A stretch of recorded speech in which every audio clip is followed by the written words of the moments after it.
هاي وين رايح؟ تعال لك. ها هاي انت كسرتها؟ والله مو انا كسرته، والله مو اني. والله انظلمت بهذيك الايام. فيديو اليوم مو عادي، لا هو يوم وعشته ب 3000 دينار، ولا انا انضربت على مود رجعت. اليوم قصه من ايام المتوسطه اللي كانت مليانه مشاكل، والمشكله الاساسيه تعرفون وين؟ هاي القصه لا امي ولا ابويا ولا اي واحد من عائلتنا يعرف بيها ولا مسولف لها. فهي المشكله الاساسيه، انا من انشر فيديو ويجي وقت غدا ونقعد احنا كنا على الغداء يشغلون الفيديو على الشاشه ويشوفون الفيديو مالتي، فنسلم على الوالد والوالده شلونكم؟ ان شاء الله هذا الفيديو خلاص على خير وتشوفونه وتضحكون وما تطلع ردات فعل قويه، يعني انت تعرفوني زين ما يحتاج. اذا ما نشرت فيديو من انا الشهر اللي قدام عرفوا معونه تمن لو فد شي طفلت عليها مرقه منا خلاص.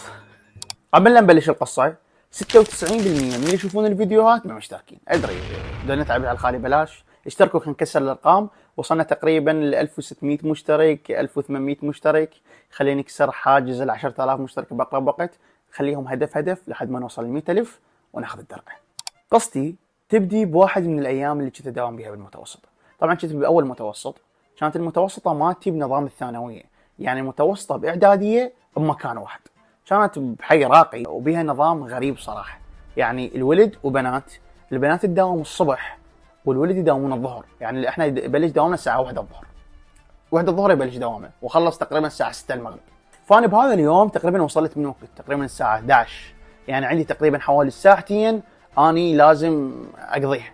فاجتمعنا وانا واولاد الصف اللي وياي واولاد الخط ندور على فعاليه تونسنا، ندور على فعاليه نقضي بها هذا الوقت. جاي نسولف وجانا واحد خلينا نسميه سيف. هذا سيف فجاه اعطاني الفعاليه مالتي. يا ولد والله جتني فكره اللي راح تونسنا وتخرب الدنيا، تعرفون شو نسوي؟ احنا 5، واحد يوقف على الشارع و4 يوقفون تاكسي، نفتح بيبانه ونشرد. شنو هاي الخطه؟ شنو اللي ونس بالموضوع؟ يعني اكيد كانت ردة فعلنا اي كيفنا على الفعاليه، تونسنا، يلا خل نروح. فكنا رحنا ويا سيف واحنا جايين نتمشى، جايين نخطط من اللي راح يوقف على الشارع عبر الشارع، منو اللي راح يفتح الباب، من الباب الايمن، من البيبان اللي ورا.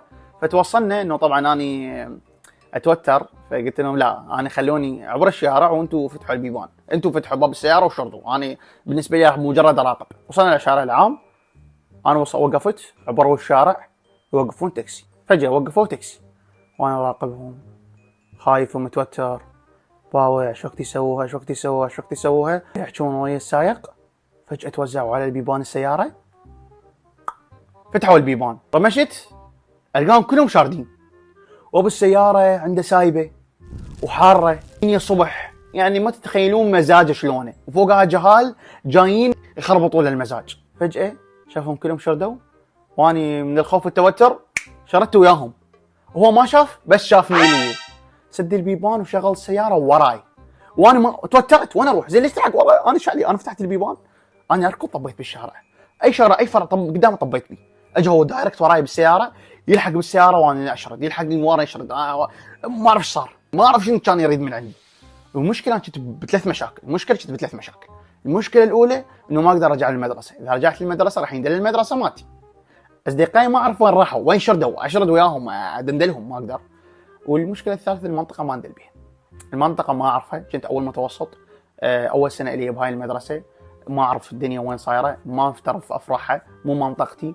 فظليت اني امشي عشوائي اركض وانا مغمض، قلبي يريد ينفجر، الادرينالين صاعد عندي مليار، بس اريد اقتل، اريد بس اوقف بليز ارجوك اتركني اعتقني، وانا شرط اركض ما بقيت فرع ما طبيت بيه لحد ما هو مل من عندي وعافي. انا هنا ما اسولف لكم على اللي صار بيه، حرفيا انتصرت، حسيت روحي منتصر، تحررت، ارتاحت نفسيا.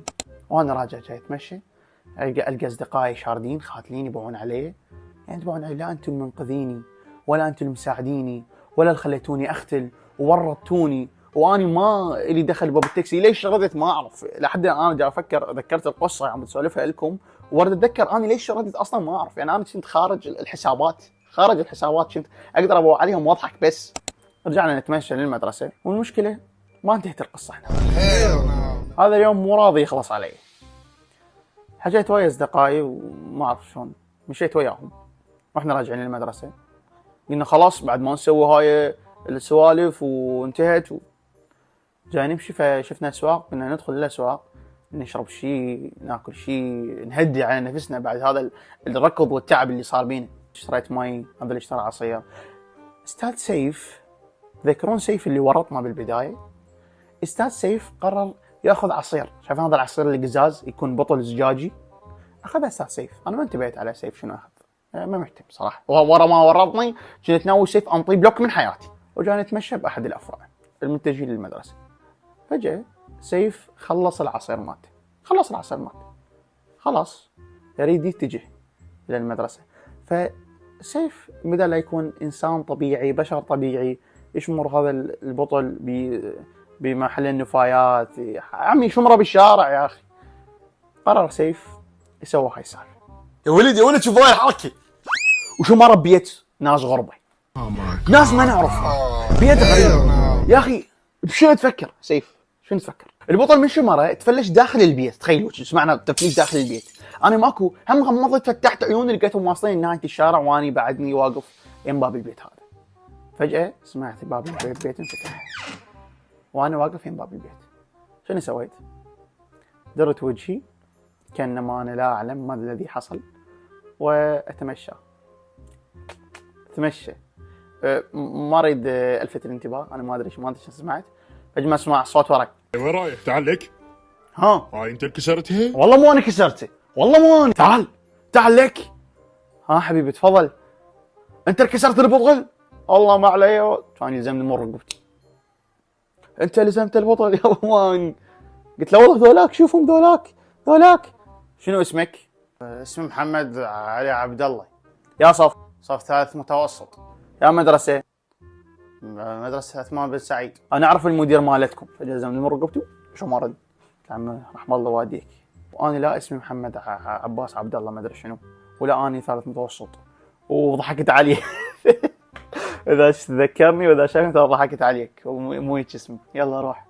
ويمكن راح ذيك المدرسه وحرق واحد ثاني اسمه محمد عبد الله ما ادري شو اسمه. رجعت ما احكي لكم، رجعت للمدرسه ارد الزم اصدقائي اخنقهم. كل ما اتذكر هذا اليوم اتذكر ايش قد انا انسحلت بيه. تعرفون شنو المصيبه؟ انه هذا يوم واحد بس من ايام المتوسطه. واصدمكم بعد انه يمكن هذا اقل يوم صارت بيه مشاكل.